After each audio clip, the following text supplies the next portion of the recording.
Imagine for a moment hearing the voice of God, and that voice asks for precisely what you love most. What would you do? Abraham heard more than one difficult instruction. He received an order that could destroy his entire world, an order that no father could bear, an order that seemed to defy all logic and all love, to sacrifice one's own son. And this is where the exciting story from the Bible, it is no longer just an old text and becomes a mirror of our own faith. Because, like Abraham, we have all walked on invisible mountains, carrying questions that no one else understands, trying to trust when everything seems impossible. Today, you will discover what really happened on Mount Moriah. Why did God ask for that? And how this proof reveals a God who provides precisely at the most unlikely moment. A profound message, a faith that defies logic, and a love that surpasses any sacrifice. Before we begin, tell me in the comments, have you ever faced a challenge that seemed bigger than you? Share your experience with me. It could empower someone today. And if you love profound biblical stories like this one, subscribe to the channel now, because the upcoming stories will speak directly to your heart. Before we can understand why God asked the unthinkable, we need to go back to the beginning. Because the story of Abraham and Isaac doesn't begin on Mount Moriah, it begins decades earlier, with a promise that seemed impossible. Abraham was 75 years old when he first heard God's voice. Leave your country, your people, and your father's household and go to the land I will show you. Imagine leaving everything, family, security, identity, for a promise from a God you barely knew. But Abraham went.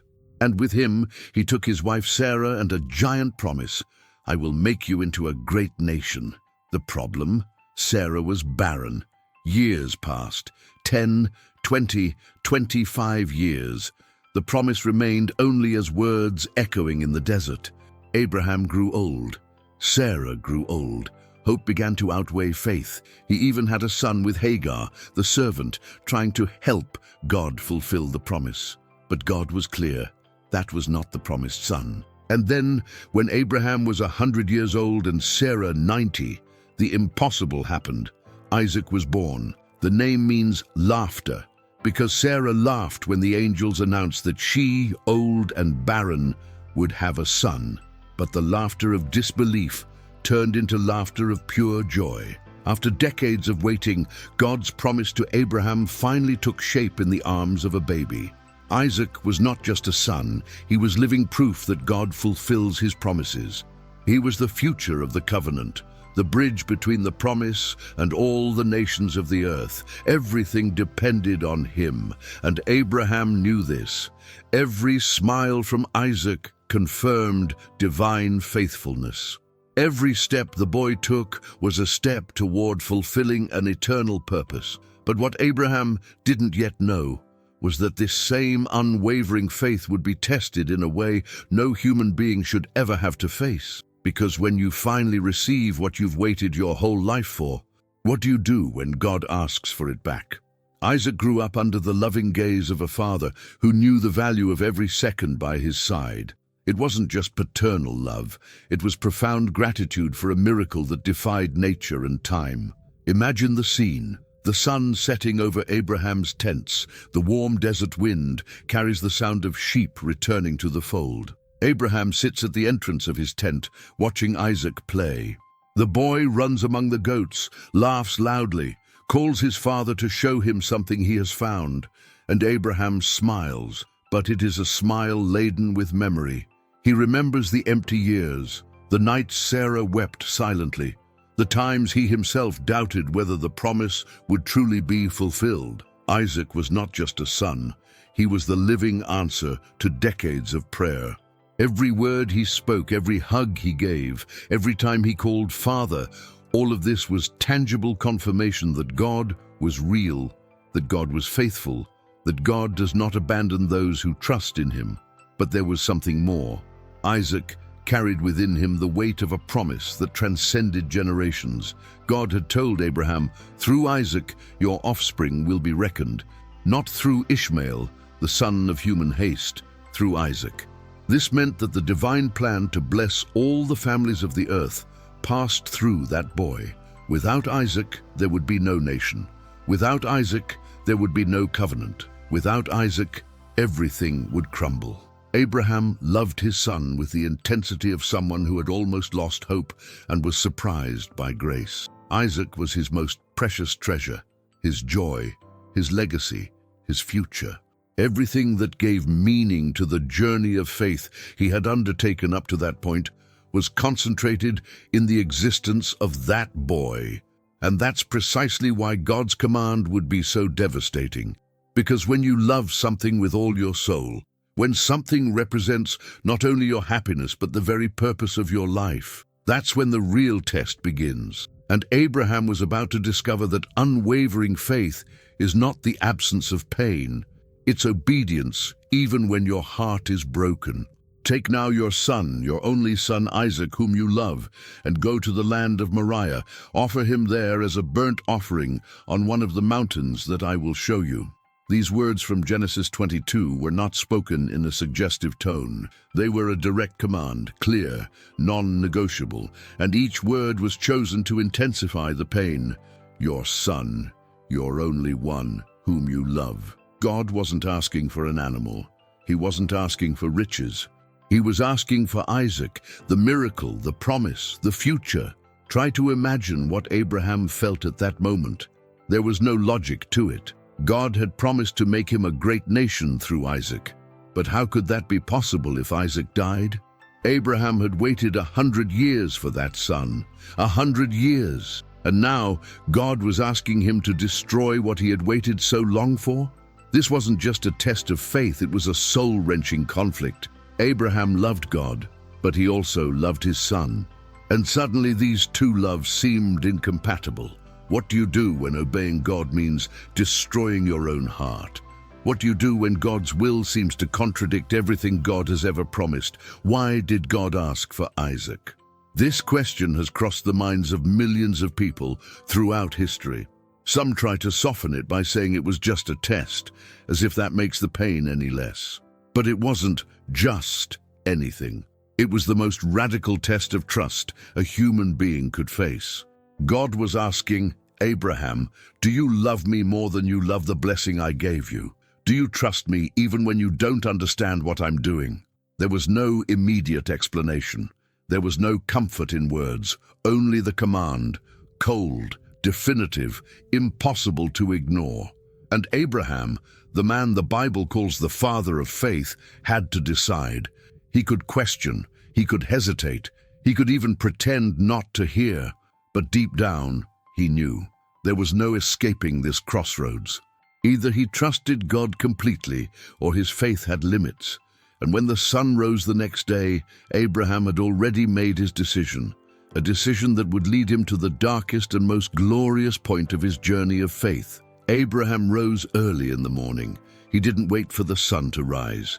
He didn't wait for Sarah to wake up. He didn't wait to reconsider. He got up, saddled his donkey, chopped the wood for the burnt offering, and called 2 of his servants, and Isaac. Think of the weight of that silence. Abraham didn't tell anyone what he was really about to do. How could he? How do you explain to someone that you are taking your own son to sacrifice him? Would Sarah have understood? Would the servants have allowed it? No. This journey had to be made in silence, a silence that screamed from within. Obedience in the Bible doesn't always come with clarity. Sometimes it's exactly that, getting up at dawn, before reason paralyzes you, before fear stops you, before emotions destroy you. Abraham didn't have answers. He didn't know how God would solve it, but he knew who God was, and that was enough for him to take the first step. That's the difference between theoretical faith and practical faith. It's easy to say we trust God when everything is going well. It's easy to praise Him when blessings are coming. But what about when God asks for precisely what you love most? What about when obeying means losing everything? That's when true faith is revealed, not in the absence of pain, but in the choice to obey even when it hurts. Abraham chopped the wood with his own hands. Each blow of the axe was a blow to his heart. He knew what that wood would be used for. He knew it would be the fire that would consume his son. But he continued. He prepared everything. He tied the wood together. He loaded it onto the donkey. He called Isaac, and he set off. And before we continue with this devastating journey, let me ask you one thing. If you are feeling the weight of this story, if you are being touched by this demonstration of faith, subscribe to the channel and activate the notification bell, because stories like this need to be shared. And I promise to bring you more and more content that will nourish your faith and transform your life. Abraham didn't know what he would find on Mount Moriah. He didn't know if he would return with Isaac or only with the memory of him, but he knew he had to go. And while the donkey slowly moved through the desert, carrying the wood for the sacrifice, Abraham carried something much heavier, the certainty that his faith was about to be tested to the point of breaking. The journey to Mount Moriah took 3 days. 3 days of heavy silence, 3 days walking towards horror. 3 days where each step was a renewed choice to trust in God, even without understanding. Have you ever lived through 3 days that felt like an eternity? 3 days waiting for test results, 3 days before a decision that would change everything, 3 days carrying a weight that no one else saw. That's what Abraham experienced, but multiplied to the extreme. Because he wasn't just waiting for something to happen, he was actively walking toward the worst moment of his life. During the walk, he saw Isaac beside him. The boy walked confidently, unaware of what awaited him. He laughed. He asked questions. He looked at his father with admiration, and each look was a stab in Abraham's heart. How can a father walk 3 days beside his son knowing what he is about to do? How can he sleep at night, prepare food, build a fire without collapsing? Mount Moriah had a profound meaning. It was a place of encounter with God, a place where the sacred and the human touched.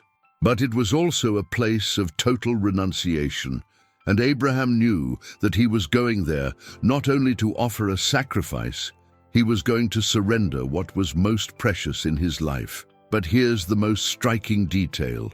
In Hebrews 11:19, the Bible reveals what was going through Abraham's mind during that journey. He believed that God was powerful even to raise Isaac from the dead. This means that Abraham wasn't obeying out of blind desperation. He was trusting that, in some incomprehensible way, God would fulfill his promises, even if it meant bringing Isaac back from the dead. This is the kind of faith that defies logic. It's not naivete. It's not a denial of reality. It's such a deep trust in who God is that even when everything seems impossible, you still believe he has a way.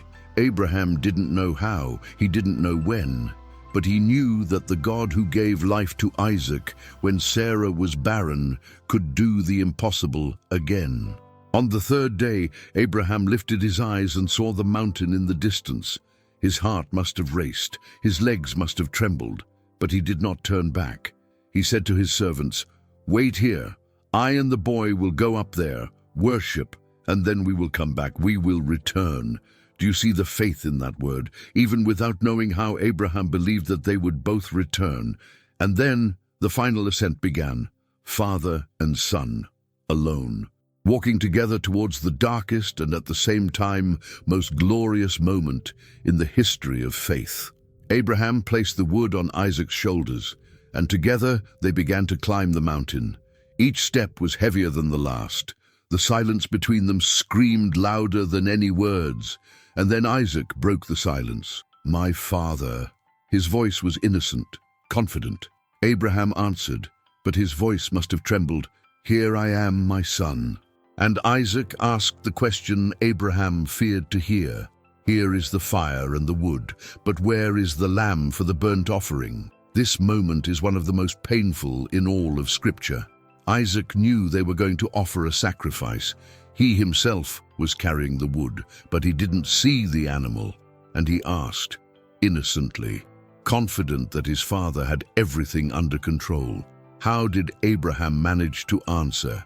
God will provide for himself, my son, the lamb for the burnt offering." This response carries layers of meaning. It was a prophecy. It was a confession of faith. It was a desperate hope. Abraham wasn't lying. He truly believed God would provide. But at that moment, he didn't know how. He didn't know if the lamb would be another animal or if God would intervene in another way. He simply trusted, and Isaac accepted the answer. He didn't question it anymore.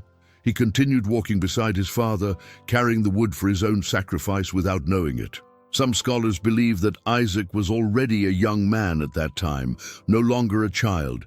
If that's true, he could have resisted. He could have run away. But he trusted his father, just as Abraham trusted God. The relationship between father and son at that moment reflects something much greater. It reflects the trust we need to have in God, even when we don't understand the way. It reflects obedience that goes beyond comprehension. It reflects love that gives itself even without visible guarantees. And as they climbed, the weight of the wood on Isaac's shoulders was only a fraction of the weight Abraham carried in his heart. Because a loving father would rather die 1,000 times than have to do what Abraham was about to do. But he continued, step by step, because true faith doesn't stop when it gets difficult. It moves forward precisely when everything inside you screams to give up. They arrived at the place God had indicated, and there Abraham began to build the altar, stone upon stone. Each stone placed was a silent declaration of obedience. Each movement was a struggle against his own soul. Isaac must have realized it at that moment. There was no lamb, only he and his father, and when Abraham finished arranging the wood on the altar, he turned to Isaac. And what happened next was the most devastating scene in the Bible. Abraham bound his own son and placed him on the altar. Imagine what went through Isaac's mind at that moment. The young man who had trusted his father throughout the journey was now tied to wood, ready to be killed. And imagine Abraham, his hands trembling as he bound his son's wrists, his heart breaking at the fear and confusion in Isaac's eyes. But he didn't stop. We don't know if Isaac screamed. We don't know if he cried. We don't know if he asked why. The Bible doesn't record his words. But it does record Abraham's action. He reached out and took the knife to sacrifice his son. This is the pinnacle of spiritual trial. It's not merely a theoretical choice. It's the hand holding the knife. It's the arm rising. It's the last second before the irreversible. Abraham wasn't just willing to obey. He was, literally, an arm's length away from consummating the sacrifice. Why did God let it come to this? Why didn't he stop it sooner? Because the true test of faith is not in intention. It's in action. Anyone can say, I would trust God to the end. But Abraham proved it with a knife in his hand, with his son bound, with a broken heart but still obedient. This scene on Mount Moriah is the most radical image of faith that exists. It is man choosing God above all else, above comfort, above logic, above even what he loves most. Because unwavering faith is not the absence of pain. It is obedience despite pain. It is not a lack of doubt. It is choice despite doubt. It is not ease. It is total surrender even when everything within you resists. And it was precisely at that moment, at the darkest point in the most desperate second, that the sky opened up. Abraham! Abraham! The voice echoed from heaven, strong, clear, urgent. It was the angel of the Lord. And Abraham, with his knife raised, replied, Here I am. Do not lay a hand on the boy or do anything to him. Now I know that you fear God, because you have not withheld from me your son, your only son. The knife stopped in midair. The sacrifice was interrupted, but the test was complete. Abraham had proven that his faith went beyond words. He proved that he trusted God more than he trusted himself. He proved that he loved God above any blessing God could give. This is one of the most important moments in the Bible. Because God never wanted Isaac to die, He never intended for the sacrifice to happen. What he wanted was to reveal Abraham's heart, not to himself, because God already knew, but to Abraham, to Isaac, to us. Abraham's test of faith wasn't about destruction, it was about total trust. God wanted to know, Abraham, do you love me more than you love my promises? Do you follow me even when you don't understand where I'm leading you? Do you trust me even when everything seems lost? And Abraham responded with action, not with pretty words, not with eloquent prayers, but with a genuine willingness to give everything. And that is what God was looking for. Think of the relief Abraham felt at that moment, the weight that lifted from his shoulders, the tears that must have flowed. He untied Isaac, he embraced his son, and both knew that something transcendental had happened there. It wasn't just the preservation of a life, it was the confirmation of a faith that would shape generations. But the story doesn't end here, because God not only prevented the sacrifice, he provided something, and what he provided would reveal a profound truth about his own character and about the greatest sacrifice in human history. Abraham looked up, and there, caught by its horns in a bush, was a ram.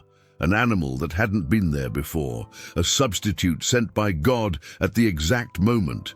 Abraham took the ram, placed it on the altar in Isaac's place, and offered it as a burnt offering. The fire consumed the animal, the smoke rose to heaven, and Isaac was spared, not because Abraham hesitated, not because he disobeyed, but because God provided. And so Abraham gave that place a name, Jehovah-Jireh. The Lord will provide. This name was not merely a reminder of what had happened, it was a prophetic declaration, a promise that God always provides at the right time, in the right way, even when it seems impossible. The substitute lamb on Mount Moriah is one of the most powerful images in the Bible. Isaac was supposed to die, but a lamb died in his place. And this scene points to something much greater, to the day when God would provide another lamb, a definitive lamb. Not to spare one son, but to spare all of humanity. Centuries later, on the same Mount Moriah, which would later become part of Jerusalem, another father would take his son. But this time, there would be no replacement. There would be no ram in the bush. There would be no voice from heaven preventing the sacrifice, because that Son was the very Lamb of God who takes away the sin of the world. Jesus carried the wood of the cross, just as Isaac carried the wood. Jesus was bound and placed on the cross, just as Isaac was placed on the altar. But unlike Isaac, Jesus was not spared, because he was the ultimate substitute, dying in our place. God spared Abraham's son, but he did not spare his own son. And this reveals the magnitude of divine love. It reveals the price God was willing to pay to redeem us. It reveals that the sacrifice of Isaac was only a shadow of the true sacrifice to come. When Abraham said God will provide the lamb, he was prophesying without knowing it. God truly did provide. And that lamb wasn't just for Abraham, it was for all of humanity. The God who provides has never abandoned anyone. He gave the best he had, his own son. What really happened on Mount Moriah? Was it merely a cruel test? Was God testing Abraham without purpose? No.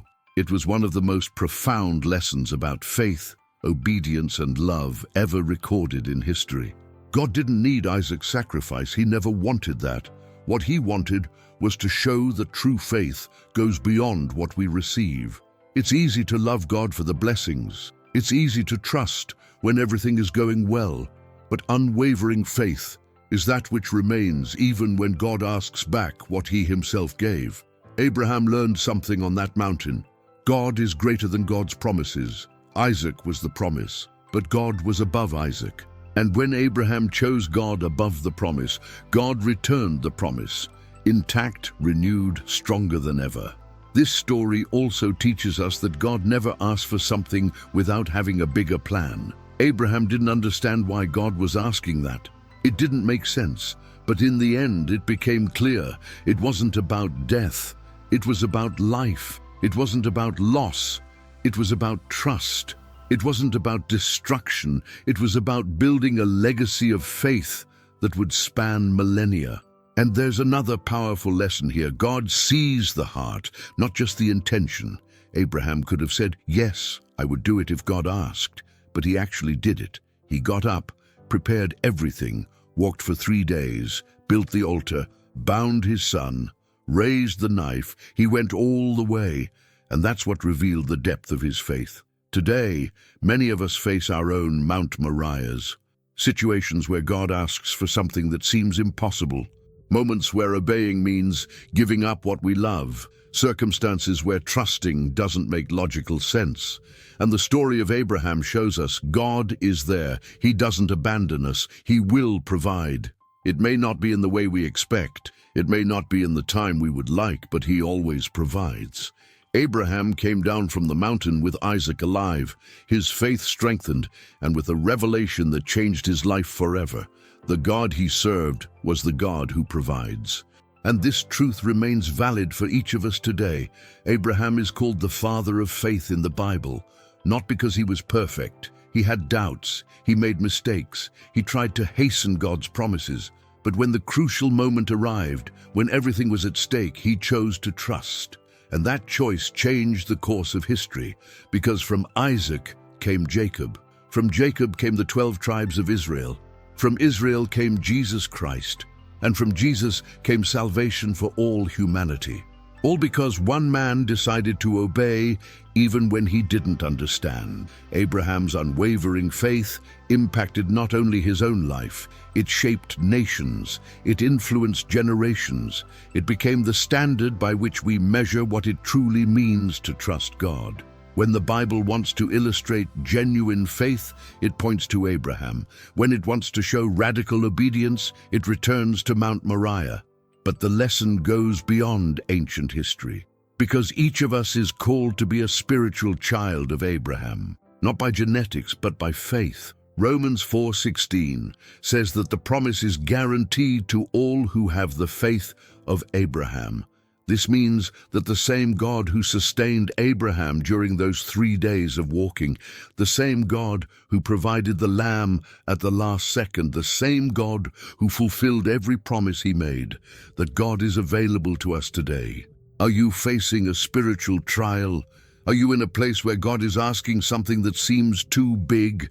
Are you walking toward a mountain and don't know how it will end? The story of Abraham reminds us God never asks something without having a plan. He never leads you to a place of surrender without having something prepared. He never puts you to the test without being ready to sustain you. The faith that shaped nations is still available. The God who provides is still the same.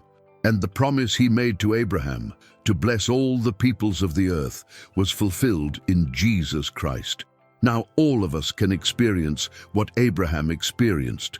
The assurance that no matter what God asks, he is trustworthy, always. The story of Abraham and Isaac isn't just about the past.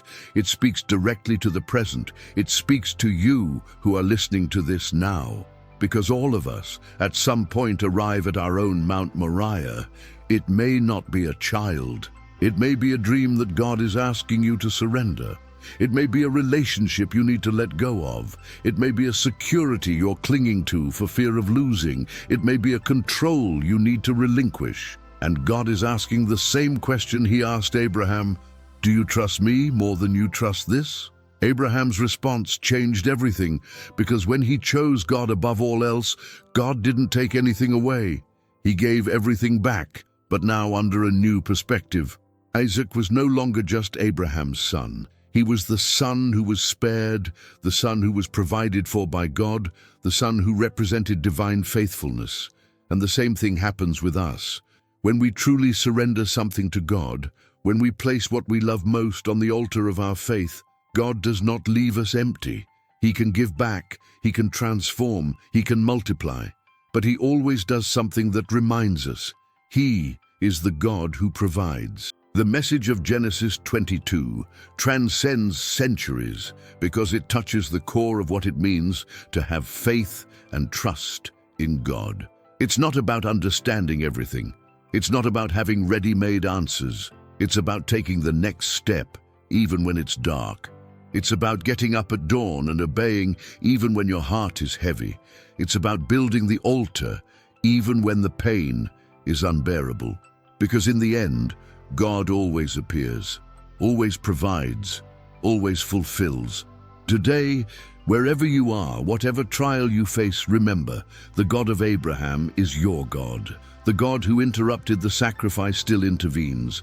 The God who provided the lamb still provides. The God who transformed Abraham's greatest pain into the greatest victory of his faith can do the same for you. Trust, obey, surrender, and wait to see what God will do. Because Abraham's legacy isn't about loss, it's about restoration.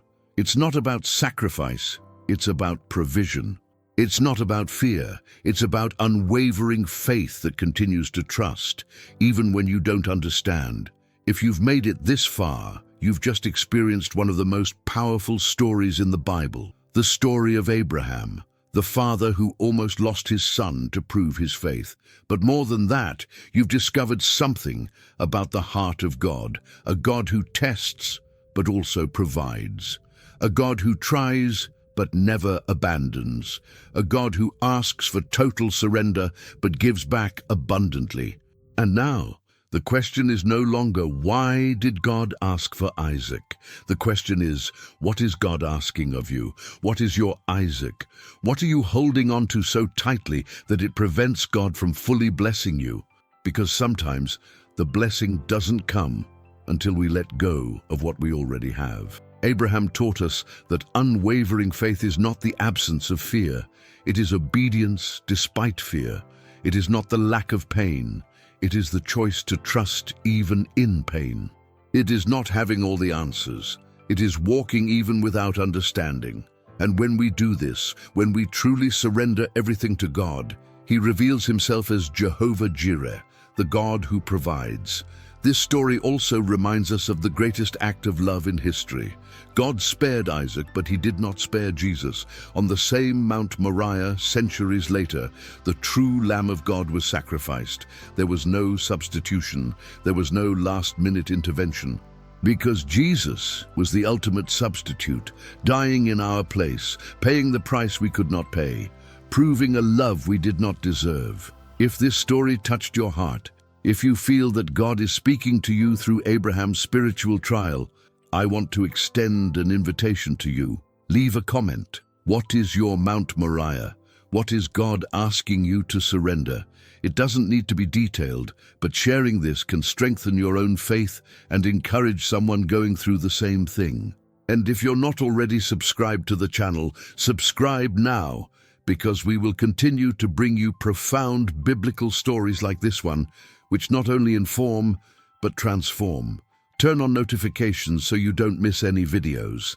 And if you know someone who needs to hear this message today, someone facing a difficult trial, someone struggling to trust God, share this video, because Abraham's story needs to resonate. The message of unwavering faith needs to be heard. And the testimony of the God who provides needs to reach every heart that is in need of hope. Remember, the same God who held Abraham's hand is holding yours. The same God who provided the lamb on Mount Moriah can provide exactly what you need today. Don't give up, don't let go. Keep trusting, because in the end, God always fulfills what He promises. Always. May Abraham's faith inspire your faith. May his obedience challenge your obedience. And may the God who proved faithful thousands of years ago continue to prove faithful in your life today. Amen.